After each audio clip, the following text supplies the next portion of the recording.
Hey everybody, this week on Eggs, we have special guest Chris Leonard. Chris has been in the live audio business for nearly 20 years. Early in his career, he toured as a monitor engineer with the Maryland Sound International, and such artists as Tears for Fears, Don Henley, Disturbed, Josh Groban, and Anthony Hamilton. Presently, Chris is the director of audio at IMS Technology Services, a full-scale production company which provides audio, video, and lighting solutions for special events, conferences, and conventions nationwide. Chris and his team have provided technical support for some of the largest events around, including Philadelphia Eagles Super Bowl Victory Parade in 2018, which saw more than 800,000 people in attendance, and the last 4 presidential inaugurations.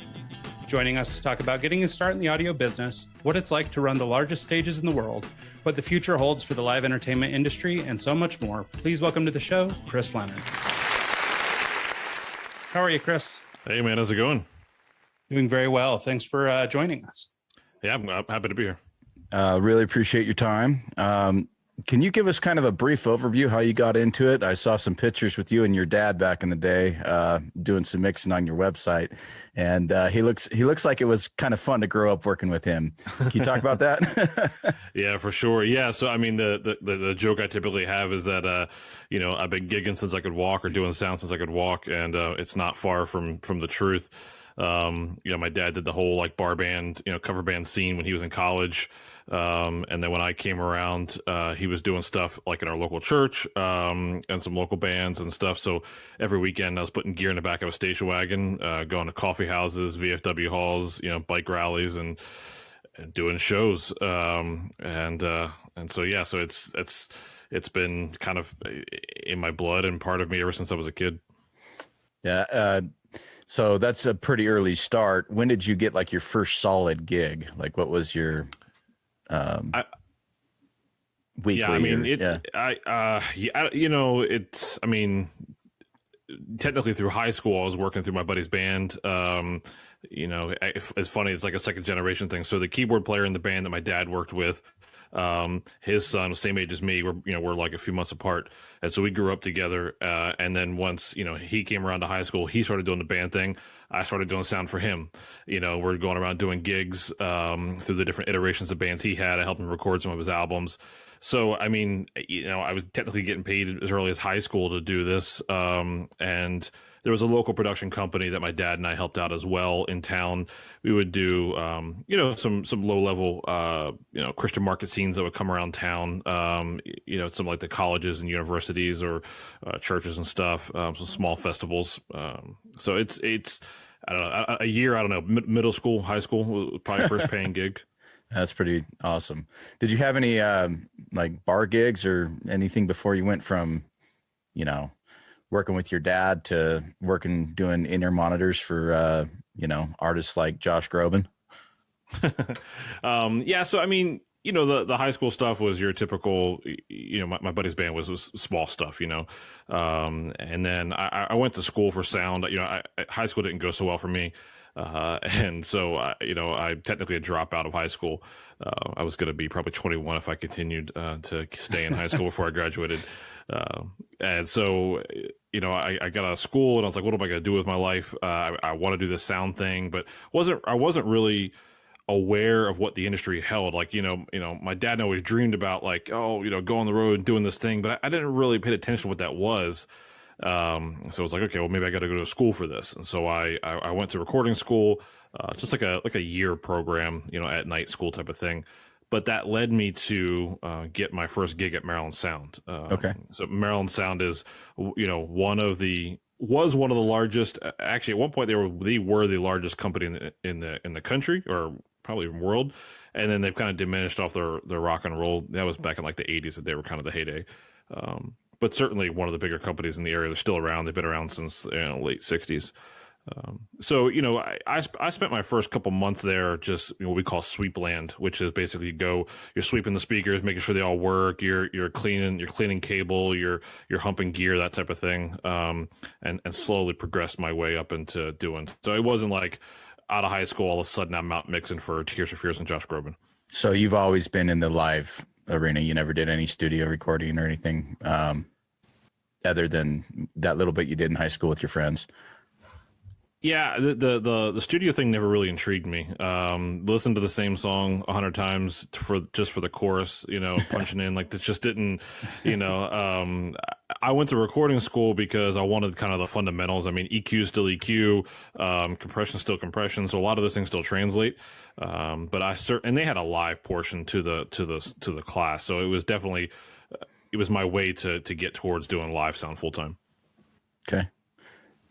Yeah, no, that's incredible. And it's so funny when you think about, I mean, just how far you've come too, from the guy that was humping gear to this. We've talked to a couple other high profile sound engineers on this show before.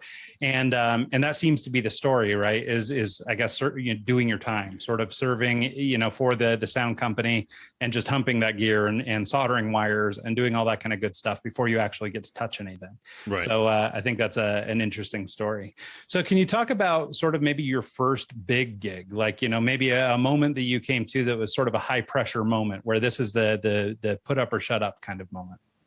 Yeah, sure. So, I mean, I had done a couple of tours, just as we'd call like the stage jammer, or the guy who patches things on stage. So I had gone on a couple of those, and it was fall time or whatever, and we were setting up for a tour that was about to go out, and I was delivering the gear to a small symphony hall, and it was for this guy Savian Glover. He's a tap dancer, and the monitor engineer was just going to be a system guy from MSI at the time.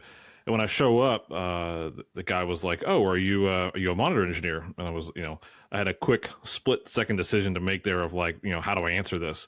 And now I had never done monitors on tour, but I had been doing monitors some with MSI, and I was like, "Yes." Like, all right, cool. Well, help me set this up, help me dial this in or whatever. And I dialed it in and get things together. And he's like, "Well, do you just want to do the tour?" And I'm like, "Sure, yes." He was like, "Just got to check with Bob," but Bob being the owner of MSI, so I called up Bob, and Bob's like, "Well, don't F it up."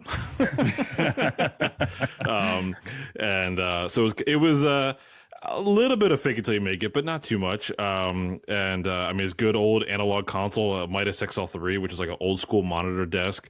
And it was not an easy gig. I mean, so we said tap dancer, but he had, we carried this deck that was 8 foot by, I don't know, 24, that we put Barksberry pickups all the way around the deck for him to tap on. And then it was called Classical Savion. So we had a small orchestra behind him that was all open air mics. And then we had a jazz band that would play with him. And so all these open air mics, he had 7 wedges all around him. He wanted his taps blaring. So that mixed with the live orchestra and stuff, it was honestly one of the hardest monitor gigs I've ever had, but I was able to survive. And it afforded me the opportunity to, say, hey, I can do monitors on tour now, and was able to progress from there. That's pretty neat. Chris and Pooch, who we've had on this show before, they're front of house engineers. And there's a big difference between a front of house and a monitor engineer. Our listeners don't really, we're kind of a creativity podcast. We don't really focus on audio. We kind of just go over careers and in the industry type thing.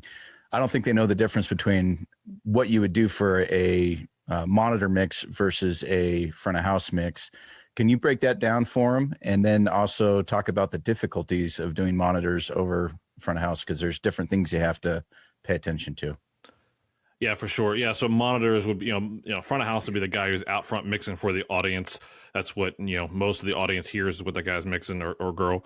Monitors is typically a person who's side stage, typically stage left, but it could be stage right, which is, again, I guess the audience may or not know that. But anyway, if you're standing on stage, if you're standing on stage facing the audience, stage left is to your left, and then stage right would be to your right. But the artists all have to hear, and that can mean various things for different people. And for some, it's these floor speakers that are on the stage so they can hear, and maybe one per person on stage, sometimes multiple per people, or these things called in-ear monitors, or IEMs, which are what they sound like, instead of big cans, or literally, you've probably seen them if you've watched any Grammys or any other show, these molds that are in their ears, and somebody has to mix for all those. So typically the front of house engineer is only doing one mix, maybe an auxiliary thing, but for the most part, he's doing one mix. A monitor guy or girl, I mean, we're doing sometimes 6, 8, 10, 24, 30 some mixes all at the same time. When you're going festival style, you have 10 different people yelling at you all at the same time for what they want, and you gotta wrangle that. It's it's not just it's not like you're hitting one knob per person. Each person Right. wants like, okay, I want more of the bass. I want more of this. I want more of that. And each person has their own specific kind of mix that you have to do for them. And so it's kind of like, you're taming 30 different beasts while the front of house guy is taming one. And it just completely different scenario versus a normal mix down that most audio engineers would have to do. Yeah, it's a different thing. There's a lot of people who there's a whole joke of like friends don't let friends mix monitors, right? There's this whole like where I mean, look, it's it is a tough end of the snake to handle. You're dealing directly with these artists and these personalities, whereas a front of house, who cares if the drunk guy's yelling at you to hear the guitar solo more? You maybe got to please a girlfriend or a tour manager, but that's pretty easy. On stage, that artist doesn't like you. You're not coming back the next night, or potentially mid gig. There's a lot of psychology that goes into doing monitors, and that's actually one of the things I really liked. Was I liked getting into people's headspace and knowing what it is that they want. I just told this the other day. When I was out with Tears for Fears, Roland, the main singer, he would come out each day to sound check. He'd come up to his microphone and he would sing Kathy's song by Paul Simon. I Hear the Drizzle of the Rain, right? And it was a moment where I'd listen to him, watch his body language, and I could tell when he sang those few lines where he was at that day. And so it's that getting in that mindset of knowing, anticipating what somebody wants without them asking. So with the current technology and being able to do digital playbacks, can you get pretty close with the digital playback for monitors and then kind of make fine tunes once the artist is there, or does it work differently? I'm not a touring guy. I've never really done monitor mixes. My background's as a DJ. I went to school for recording arts so I could learn how to manipulate audio. And now I'm really getting focused into live sound because it seems like it'd be just a really fun thing to do, get out of the DJ world and just kind of work with bands. Can you use virtual playback to work with your monitors and get them close, or is it? Yeah, absolutely you can. I mean, the time when I was out there, mind you, for those who don't know, I haven't toured in 10 years. I've been doing the corporate audio thing. We can get to that. But so right when I left was kind of the cusp of when we call it virtual playback, was kind of coming into the scene. And for those who don't know, basically you can multi-track record every input that's on stage. And when the band's not back there, you can play it back. So you can basically, it's a way we can actually practice without the band being there. So yeah, you can absolutely do it with monitors. There's certain things that are difficult, right? So, I mean, we don't just hear right where our ears are. We feel things. It's different depending on where you're standing on the stage at the time. If someone's all the way on stage right, yet there's this massive guitar stack on stage left, that's going to be a completely different experience than the person who's standing all the way on stage left right in front of the guitar stack. So some of those things in virtual playback aren't going to fully translate. But most tours these days, people are on in-ears and the stage volume is as minimal as possible. And so when you have like no real amps are on stage, the only really acoustic sound on stage is just the drums themselves. When you have a scenario like that, virtual sound check is basically the exact same thing. Yes. Minus the physical PA, the speakers in the room. That's the other big difference is, the speakers in the room are going to make a difference too. So, but if a front of house guy can play along at the same time, then yeah, that's about as close as you're going to get without the band being there. That's pretty awesome. Yeah, it's really cool. Well, and I think that people just don't, when you go see your favorite band perform or whatever, I don't think you appreciate just all these things that go on. So I think it's interesting to talk a little bit about that kind of behind the scenes stuff. Do you mind then, let's talk a little bit about that transition out of, doing live music or these types of performances to, this more commercial route. What brought that about and what was the opportunity that you pursued to move into that space? Yeah, so like many people who are touring, met my wife while on the road. Eventually had a baby, and the road life is not easy. It became a tough decision of wanting to be home more for my family. And so for those who don't know, when you're touring, the average decent tours, you're looking at 3, 4, 5 months sometimes at a time before you're home. Some of the tours I did, the longest I was out was probably 3-4 months. There's other people who go out longer than that. I mean, some of these artists, when they go out on tour, I mean, they're doing a year and a half, 2-year tours. Now there's going to be some breaks in there, but I mean, you're gone a lot.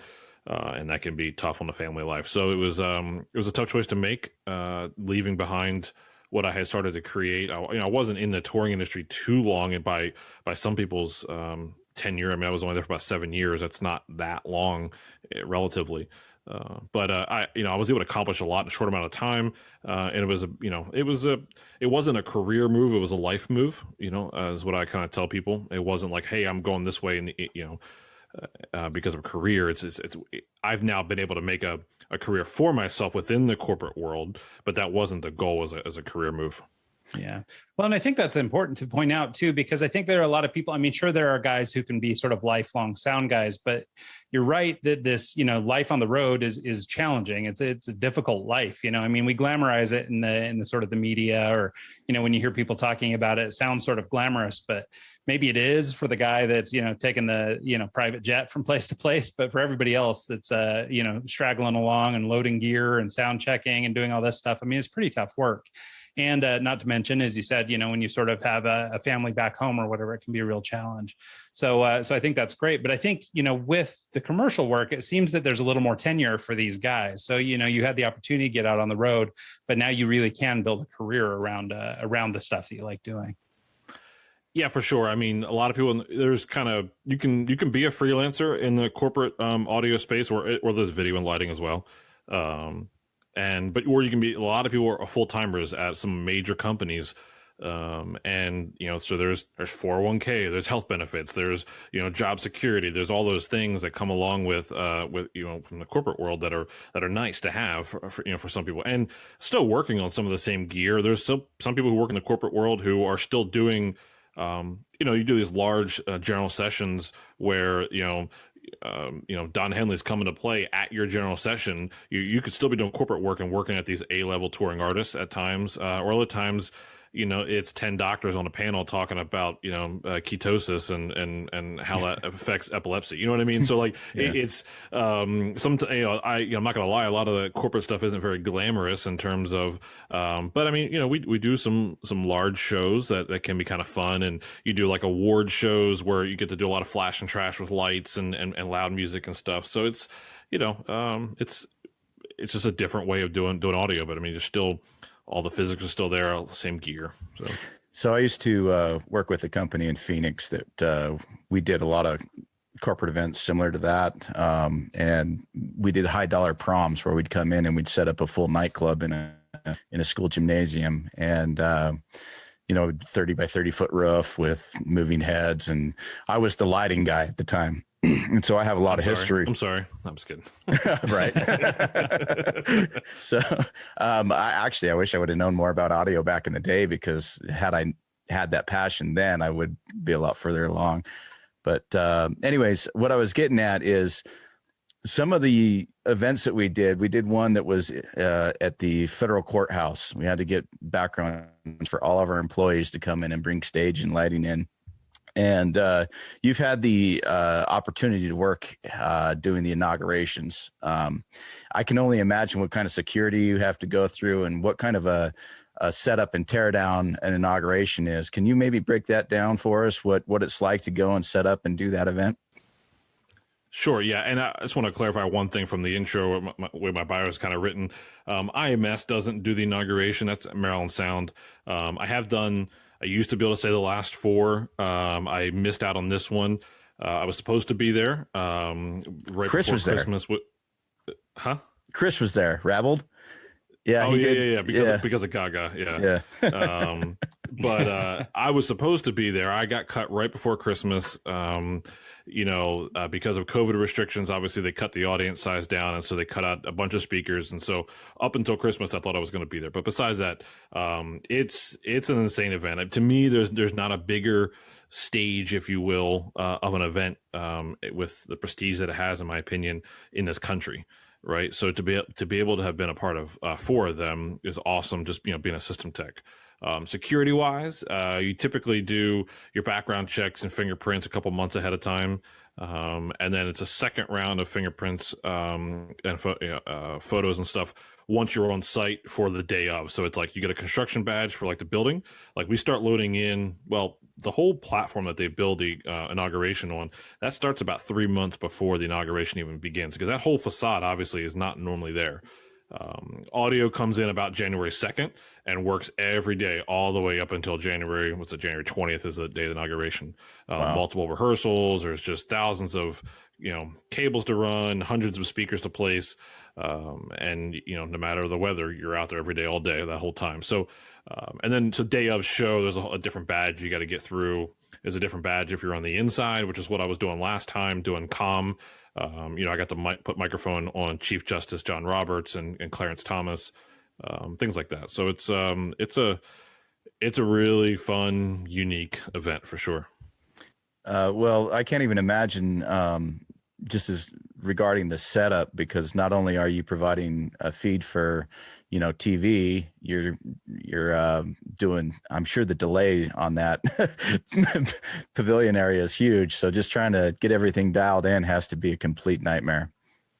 Yeah, we spend, I wouldn't say nightmare. I mean, it's all very strategic, there are hundreds of speakers, both up on so not even the forward facing ones that face out towards the audience, just the speakers that are facing all of the people in those grandstands. I mean, there's a couple hundred people up there.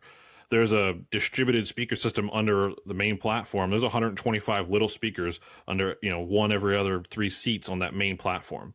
Wow. And then in rings around as the balconies go up there are speakers in the railings. So you have to kind of time align and tune all of those. It's just very systematic. It's like anything in audio, you do one thing, right? You do one channel, you do one input, you do one speaker, and then you just keep going down the line, just keep doing that, however many times it takes to do that. And then the delays, you do your first speaker and then you go on to the next, you go on to the next. And so, it can seem daunting, I guess, but I mean, it's the same process that you would do in a little ballroom. You're just doing it 100 more times or over longer distances. Yeah. The Super Bowl event with 800,000 people has to be kind of similar but different at the same time. When the Seahawks won the Super Bowl, I was DJing kind of down in the area where they had the big event, and a million people around. It's got to be crazy to try and set up and plan for an event like that as well. Did you have one main stage and then go down run down the street as well, or what was the Super Bowl like? Yeah, the Super Bowl Super Bowl victory parade was incredible. So we are the company I'm at now, IMS. We're the Eagles. We're their provider. So in their stadiums, like typically like their concourse levels and their club levels. There we go. That's what I was looking for. They have corporate events all year round, right? So we do events for them all year round. We do like their autism walks and things like that. So when it came time for them, when they were a week out from the Super Bowl, we got the call that says, hey, if we win, we have to be ready for a parade. And they knew that I had done work with like the inauguration and things like that. So I had done events of this scale, because being this was Eagles' first Super Bowl, they expected it to just go insane. And so we had 1 week to plan what would normally take months to plan. It was just one stage. If you're familiar with the Rocky Steps, there was a stage right on the Rocky Steps. And if you stand on the Rocky Steps and look out towards Philadelphia, it's about a clear mile shot to what's called City Hall. So we go down for the site visit, and I'm like, all right, so where do you expect people to be so I can know where to put speakers and point them? And they're like, everywhere. I'm like, okay. So I'm like, all right. So like I started making like these heat maps of like where I would think people would be and start designing the system. The system was over a mile long. So I had delay speakers basically after I got the first oval area. About every 400 feet was this giant pole with 2 hangs of speakers, shooting out across the different areas. But the last delay tower of speakers was over a mile away. That was a lot of delay time, right? So you have to what's called time align these speakers so that when you that way it's not like a pop pop pop pop when someone speaks. It all kind of moves at the same time, so we we had to prepare for a whole week whether they were going to win or not. So we had to be ready Monday morning to go to start loading in if they won, because the parade's going to be on that Wednesday. Wow. And so I never cared more about a football game in my life than watching that. I'm actually a Ravens fan. I'm from Maryland. But since I've been in the Philly area now for the last 10 years, I was like, okay, I can root for the Eagles on this one. And so I designed a system. I was able to mix it. If you're a football fan, the Jason Kelsey speech was a pretty epic, speech. I was heavily riding the gain knobs on that because he was just eating that microphone. And it was an intense event. I mean, the people. Yeah, 800 some million. It's hard to tell how many people were there, but I mean, it was massive, and there's definitely nothing like it. Well, so how does that work when you do have that much delay or that much ground to cover? Is it basically, I guess, opposite of delay? So the guy is speaking in real time and it's being transmitted, this full mile away, but it's got to hit the back people at the same time he says the thing. So is there a sort of a reverse delay where he's speaking and they're actually hearing it in the back first or something? How does that work? No, I mean, the idea is, so if you didn't put delay, it would be instantaneous. Like as soon as he said it up front, you would also hear it a mile away, but then you would hear it again because air doesn't stop moving, right? So the speakers from the front are still pushing air down. So you would hear it multiple times. And so if you didn't delay all the speakers to the front, and so what it is like, so if he spoke out of the first speaker, the time it takes the airwaves to move from that first speaker to the next speaker, you have to put that amount of delay time in so that basically the next speaker is picking up where the airwaves will meet it at the same time. Does that make sense? Yeah. So technically the people in the back, yes, are hearing it later than the people in the front.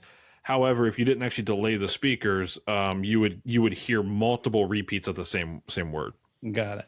Yeah, no, that's what I was trying to figure out is, if he's speaking, is he saying something, but because of the delay so that the people in the back are hearing it at the same time, like if it was, I don't know, sort of going in reverse order or something. So, but your explanation is perfect.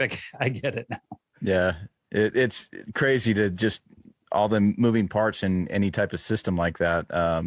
Just the time. And that's the thing is, I've been a part of, festivals and stuff like Mike, you and I went and saw Kings of Leon up at the Gorge in Washington. And it's the same sort of thing, right? They've got a delay. They've got a crowd of 120,000 people or whatever it is. So they've got the different tiers or the different rings around the stage. So I understand it in principle, but a mile long, that's pretty bonkers. It's a lot of delay. So to speak even further, we had to stack delay. Typically the units that you would use to do these delays aren't, I had over 3 seconds of delay by the time it was at the end. That's insane. They're just not even made for that, right? That's a lot. When normally you're dealing milliseconds. Milliseconds. Yeah. If I'm in a theater or in an arena, we're talking, I never hit a second, let alone 3 seconds. So what we did is there was a certain point where the first speaker for the main road started, we delayed the signal for that standpoint and then restarted the signal from there, starting on that already delayed time. So you're putting delay on top of a delay and then doing delay in the amplifiers as you went down the way to kind of stack the delay, because typically over 3 seconds, you don't normally delay that much. That's right. so crazy. But the person speaking is hearing themselves in real time via monitor or something, right? Yeah. So it doesn't feel weird, because I guess if you were speaking over that delay, it'd be really hard to keep with it. Yeah, and sure, there's reflections, right? There's major buildings everywhere. You're going to hear it, but for the most part, you're hearing a direct sound right next to you. Very cool. So that's an amazing gig. That's pretty crazy. I always wonder what it'd be like to set up a system like that and have that kind of just craziness going on. Most of my stuff is pretty small, so in comparison, I've done pretty good sized stuff. But maybe this is just another technical question, but are you physically running cable a mile away? are you running a hard line that way, or do you start dealing with wireless stuff, or is there another way of moving audio from A to B? Yeah, sure. So where we can, we would hardwire. We would use fiber basically to run to kind of each tower, because you can run fiber, thousands of feet. It's not a problem. As far as there was a certain point down what was called Broad Street. Actually, it's the Parkway, where we used RF, radio frequencies. We were kind of transmitting it like a radio station, if you will, and had antennas at each tower. So you had like a local generator powering a local amplifier for that speaker cluster, and also was like an LED wall there, so people could also see what was happening. So that was like a big transmission that was shooting down. So a good bit of the delays were picked up what we call RF or radio frequencies to go down the way. Because you could have done it over fiber, but the problem is you got to run that cable. You either got to string it up or you got to run on the ground, hope it doesn't get cut, things like that. So, yeah. Well, and that I think was the thing. In my head, I was envisioning the world's largest snake running from the soundboard at the front, something that runs a mile down the road. I was just like, I couldn't figure it out. I was having trouble wrapping my head around it.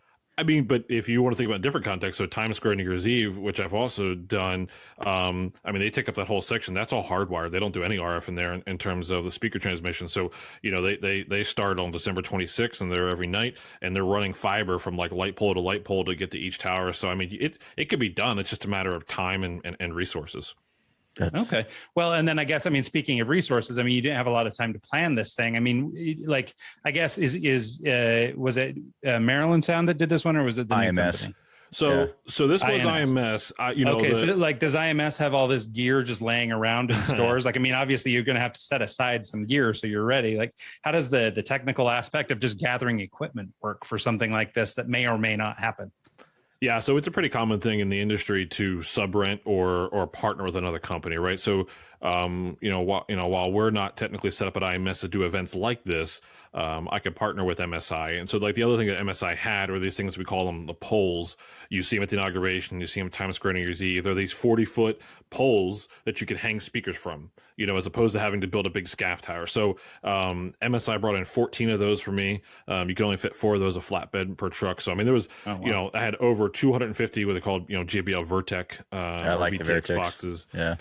And these are big boxes, right? So like the boxes are dual 15s for the low end, 4 8-inch drivers for the mid driver. It's a big effing box, right? And I had almost 300 of those, flying in the air for this gig. So I can't even imagine. It's all about having resources. I'm still good friends with the guys at MSI, and we trade gigs back and forth as we can. So that's just part of the industry. So That's awesome. Your current role at IMS, you oversee everything. You oversee the hiring, the planning, like if you're going to go out and do a big gig like this, you oversee all of that. Can you talk about going from, just being responsible for monitor land to being responsible for a bunch of employees, a bunch of moving parts, making sure you have the right configuration for this and that? It's got to be 2 separate worlds, yet applying the same principles that you learned in monitor land into it. Yeah, so it's definitely a different world. When I came to IMS, we were a much smaller production company. And so when I came in, the director of audio position was more of like a department head, right? I wasn't managing people. I would just happen to be the guy who knew the most about sound at the time. And so I would help either design systems, I'd help train, I'd help our production managers design shows.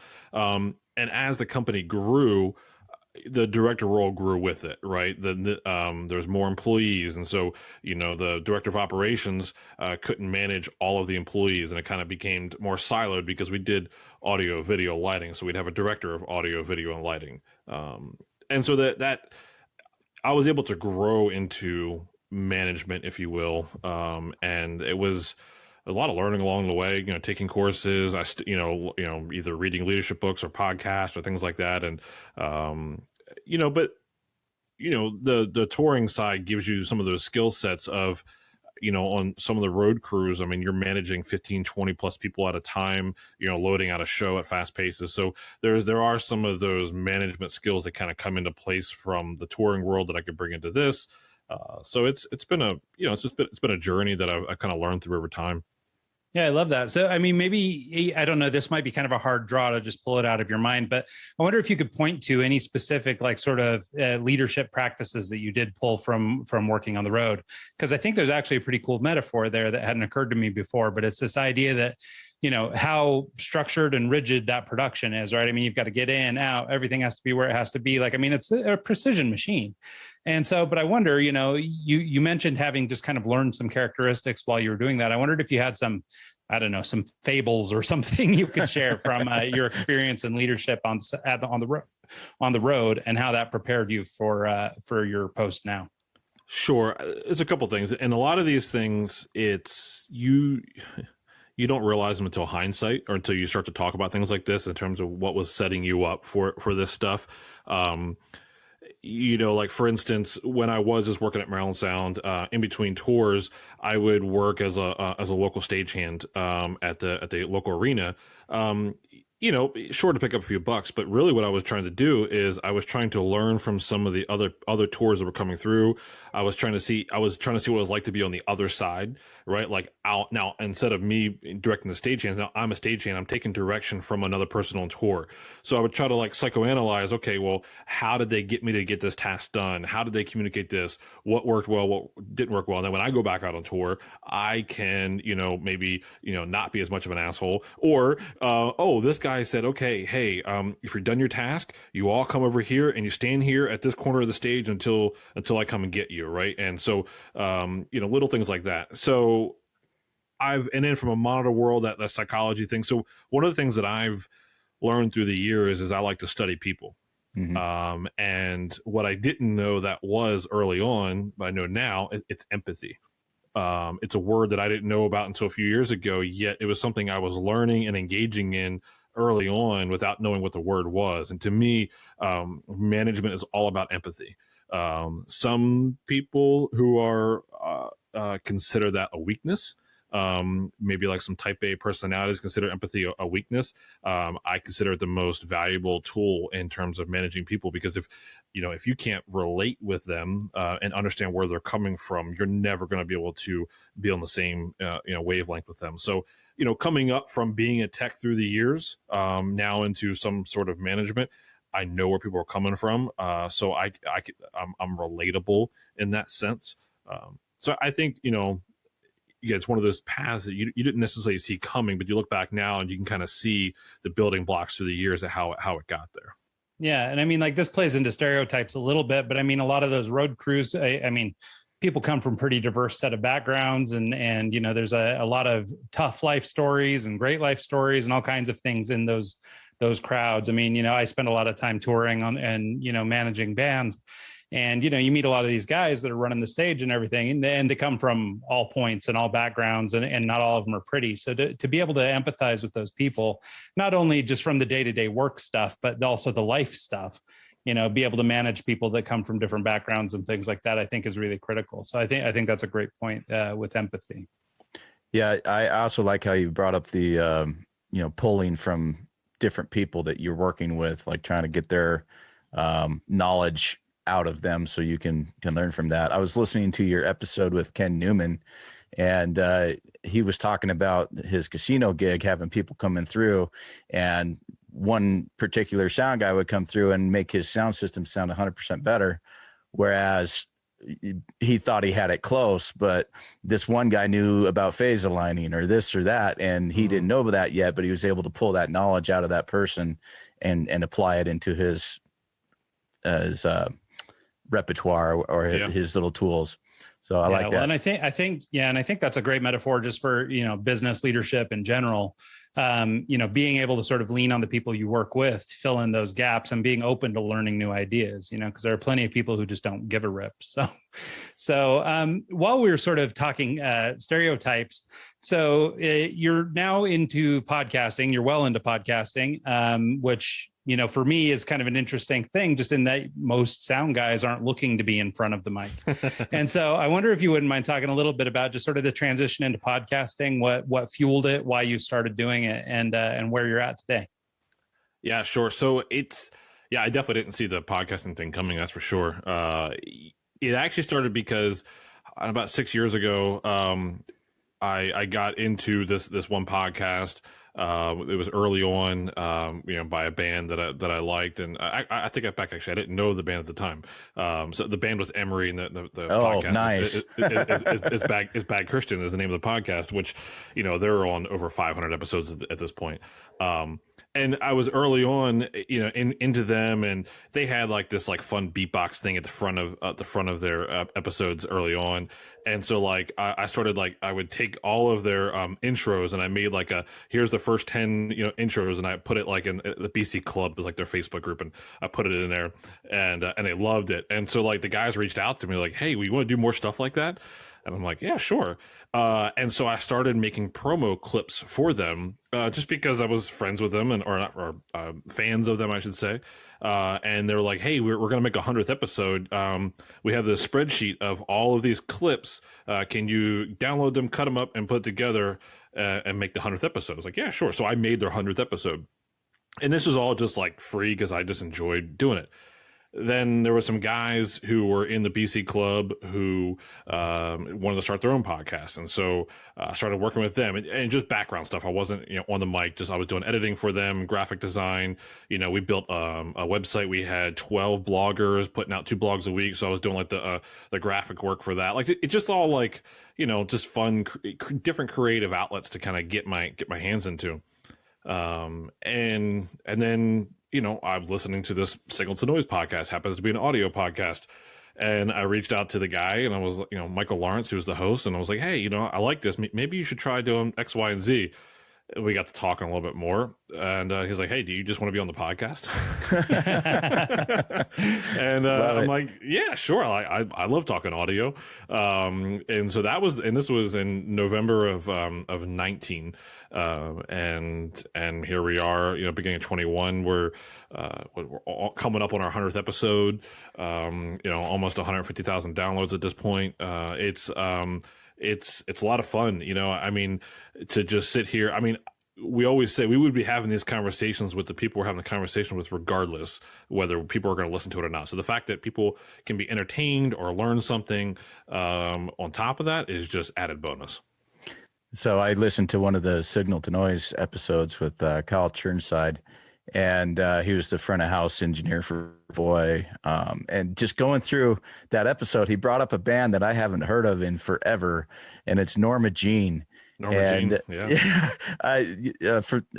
No one probably knows who that is, but when I was working down in Phoenix, a bass player for a band that I worked with called Black Box Burning was huge fans of Norma Jean, and I haven't heard that since it's probably 15 years ago, and it's just really cool to hear those kind of stories and hear how the church shows and the fights in the parking lot and all the crazy stuff that you never really hear about unless you're there and you're a part of. And that's one thing that Signal to Noise podcast and How We Got Loud, you break down some stories of some really early tech and how things started and the people that the pioneers in the industry. I really enjoy your How We Got Loud series because it's very fascinating to me about hearing how a guy had to create an insert to be able to pan his channel left and right. It's like stuff like that.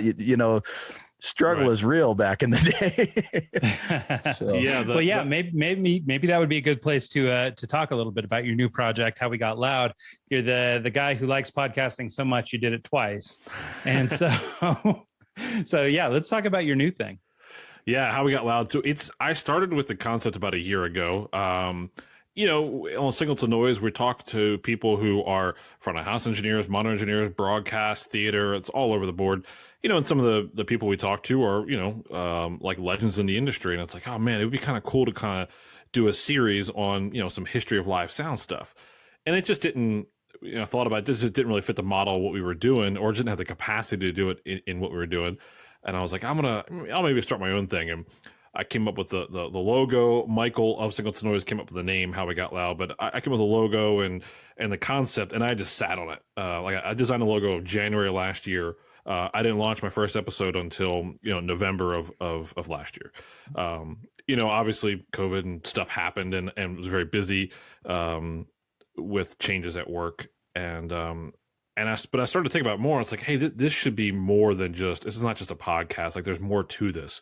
When it comes to the history of live sound,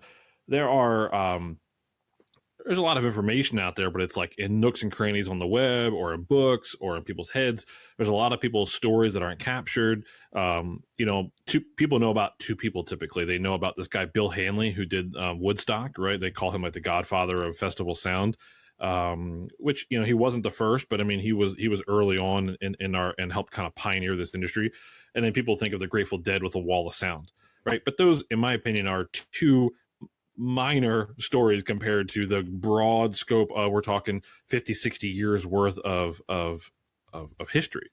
And so I was like, I'm going to make this bigger than just a podcast. So the podcast is really a means by which I'm interviewing people, and people are going along with my journey of learning the history of live sound.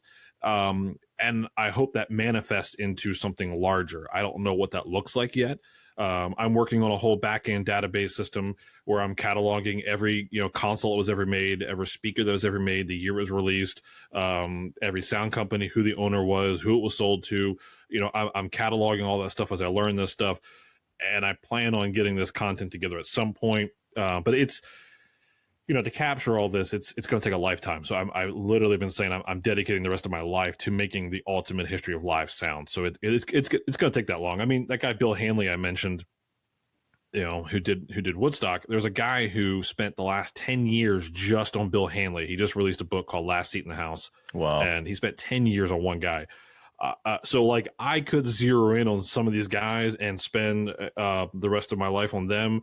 I'm going to try to go a little more broad stroke on the industry. And then when I can kind of narrow in on certain areas, we're in a relatively young industry. Some of these guys are, they're in their 70s or 80s, but they're still around. Whereas like the guys who made the car or the guys who did other things, they're just not around anymore. So time is of the essence to kind of get their story and their perspective on the industry. And so I'm feverishly, along with everything else I got going on, trying to work on that. Well, that's great. I think anytime that a project has that kind of mission behind it, it's a great thing. And yeah, I mean, God, I'm like, what's going through my head right now as we're talking is, documentaries and books and directories and guides and all these things, and I think it's pretty important. I think live audio is one of these things that just, we sort of take for granted because it's kind of all around us, whether it's something going on in the park or it's a concert we've been to or whatever. And you go to see 21 Pilots and you're blown away by the stage and all this stuff, but like, you just kind of don't realize like what goes into all that, right? It just is sort of a given that it exists. And so there's sort of this subculture that I think is really important to explore. And it's awesome that you're doing it.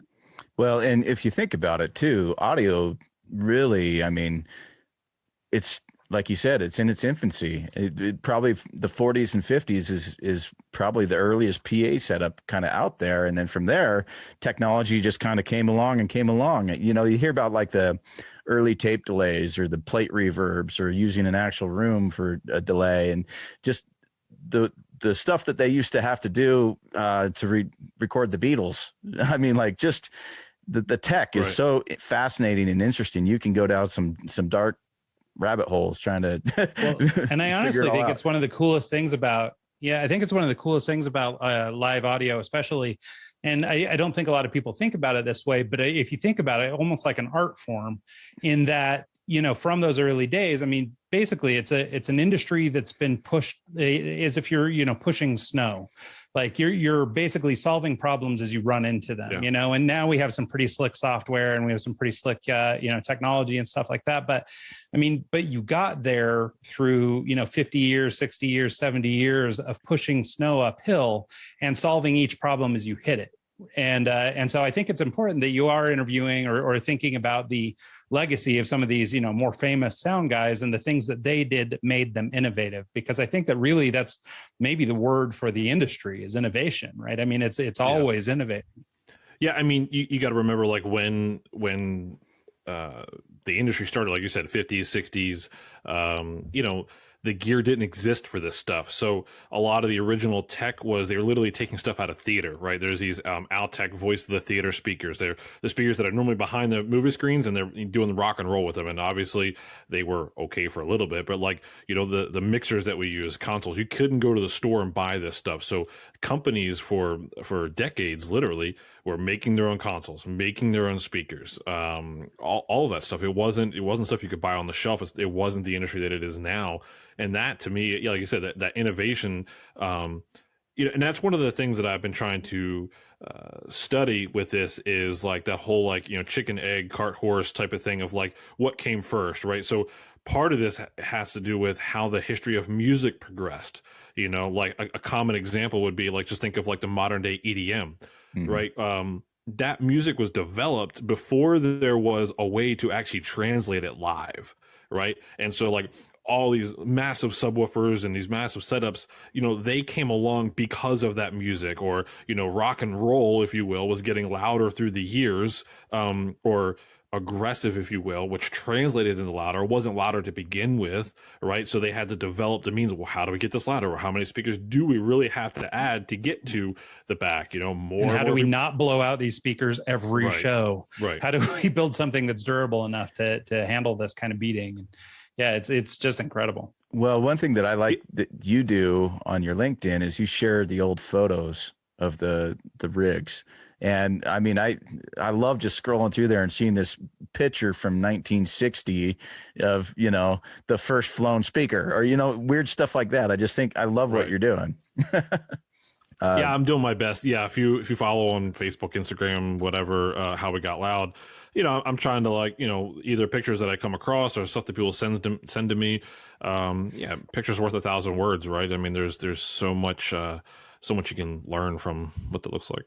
Well, and I think too, what I really like about your approach is I think for so many people, young people especially, but for so many people, we're always looking for what's next or what's the next thing. And I don't think we're paying enough attention to those that came before us and learning all the lessons that were there.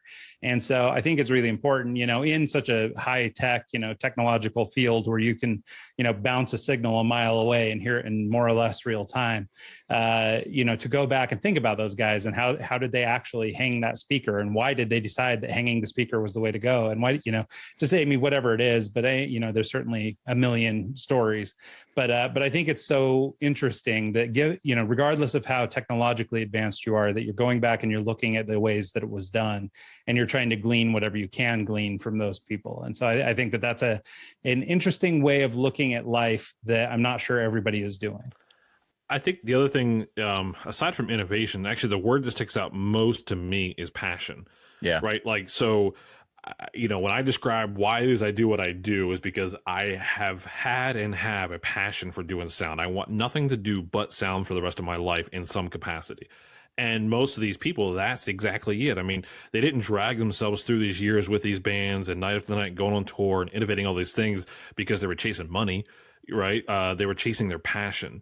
And so resonating with that passion with these people, I mean, that's what I really try to pull out of people. It's like, well, what drove you to do this? And whether you were a failing musician, or you got drug into it or whatever, at a certain point, you know, the staying power was passion. It certainly wasn't money. I mean, yes, you can make a decent living in this industry, but if you're here to, you know, if you're here to make money, you're solely, you're doing the wrong thing. There's a joke that kind of goes around actually, by, this old sound company. It's like, well, you know, how do you make $1 million with a sound company? You start out with 3, right? Because the investment it takes. I was going to say, sell your inventory. the investment it takes into these speakers, like when these guys would go on tour, the next biggest act to come around. You know, I've been talking to some of the guys at JBL, and you know, these people are dumping $40,000, $50,000, $60,000 worth of speakers at the start of a tour. And they're not going to make that on that tour, right? You know, it takes multiple tours and stuff to make that money back. The economic side of it is another thing I'm exploring because, yeah, if you looked at it on paper, it's like, this doesn't add up, you know? Yeah, I've been down that road. I can only imagine. Yeah. Yeah. Well, I was going to say, I can only imagine when you look, especially at what stage productions are today. I mean, I used the example earlier of 21 Pilots. We went and saw them 2 years ago, I guess now, with our boys. And I mean, their stage, they have crap hanging from the ceiling. They have multiple 2-3 stages. They have, lifts and cars on fire and all this stuff. It's like, I couldn't even imagine what it costs just to run that show for one day, let alone a whole tour, let alone buying any gear, let alone, it's pretty incredible. I can't imagine. Well, let me give you an example. The console that most tours are working with start typically in the $100,000 range just for the console. Yeah, it's well, and that's crazy, right? I guess you do have to be a 21 Pilots to make any money on these things, because it's going to cost you $1 million a day to do your show, and you've got to make $5 million a day in ticket sales. Well, the 21 Pilots isn't buying the speakers to take on the road. Right. No, of course. But even if they're just renting that gear, it's still incredibly expensive, I'm sure. Well, and I kind of went down the road of trying to do the corporate gigs and everything on my own. I bought 15 sticks of Tomcat truss with corner blocks and base plates, and started buying a bunch of moving heads and trying to get into this world. And right when I got to the point where I was like, oh yeah, it's going to be great, COVID hit. So all of my gear, I bought all this truss, all this lighting stuff, and it's just been sitting in storage for the last year and a half. So it's kind of, I'm itching to put it to use and actually make some money with it. But can you talk to us a little bit about how COVID maybe affected IMS and their industry and how they kind of pivoted and shifted to accommodate for that? Yeah, for sure. It's been interesting. Fortunately, being in the corporate world, first off, for those who don't know, there are thousands of people who are still to this day without a job. Yep. Right. If you were anywhere remotely involved in entertainment, hospitality, whatever, you haven't worked in over a year now, or a year, and it's devastating. So when things first shut down, no one knew what was going to happen. Everybody was like, oh yeah, I think by fall live events will come back, or blah blah blah. But in the meantime, we had to generate revenue, and so the buzzwords of pivot was we had to do virtual meetings. What we do now is virtual meetings, which we were doing things like it before. In other words, like we were at a conference, you would standard webcasting would be, you have the general session and you're broadcasting it to a player page, so that people at home can kind of watch, right? And that's pretty basic. But when you're talking about taking an actual conference and bringing all of those, we call them callers in, right? So like we're on a Zoom call right now, bringing each of these video sources all into our video switcher, basically like a broadcast studio. We're creating TV, but for the corporate world. We do these things called PIPs, like picture in picture. That's where you put the different boxes across the screen. You're doing these lower thirds, like the name across the bottom, animation, video rolls, things like that. Everything you can to basically make a broadcast TV show, but for a corporate setting, whether it's a sales conference, whether it's a town hall meeting. So we definitely had to, and a lot of these processes are things that we hadn't done before. So you're learning as you're going, you're trying to figure out how much you can actually charge for these things, building these studios. And a lot of it is companies would build the studios out of what gear they actually had on hand. No one's going to have any money to go out and buy maybe the right gear for the job. You're using the video switchers you had, which may not be set up right for the right type of signals to do these types of things. So we were fortunate and able to kind of scale up. We have 4 what we call full-on studios, where it's like to speak specifically like a Barco E2 or Barco S3, where you can do multiple layers of switching and stuff. And a typical show, if you will, has maybe 4 or 5 people running it: audio person, a video person, a webcaster, all those things. But we definitely we had to go through layoffs, significant layoffs, significant furloughs. Fortunately, we were able to bring a bunch of techs back. I've lost almost my whole team around me in terms of, I'm the director of audio. We had a director of lighting, video, 2 labor coordinators. They're all gone. So for the last year, I've been doing the job of all 4 of them and myself. So I've been doing the job of 5 people for the last year to kind of make ends meet at the company. I lost techs that worked under me. It's been a struggle. We've been able to kind of survive. That's just the name of the word, right? Name of the game is survival, and we're surviving. If we're at this point of hopeful that by third quarter, what we call hybrid events would come back. So like maybe some in-person people, but a lot of the audience still at home. You still have those remote callers coming in. So we're still trying to navigate right now, like what that looks like from a technology standpoint. So it's a big migration and shift for sure. That's crazy. Yeah, no, I think you're right. But I mean, I'm glad to hear that you guys are surviving. But yeah, it's unfortunate that that's all we're doing. And so, and I was going to ask you, sort of what you think the future holds. I mean, so you guys are thinking sort of Q3 maybe is what you're hoping for in terms, or are you hearing any rumblings of anything sooner? I mean, let's be honest. We thought Q3 last year, hybrid meetings were going to come back, right? Yeah. So since mid last year, I look at things at a day at a time, right? I mean, yes, you have to plan for the future, but it's like, I'm going to take what's in front of me today and I'm going to tackle what's in front of me today.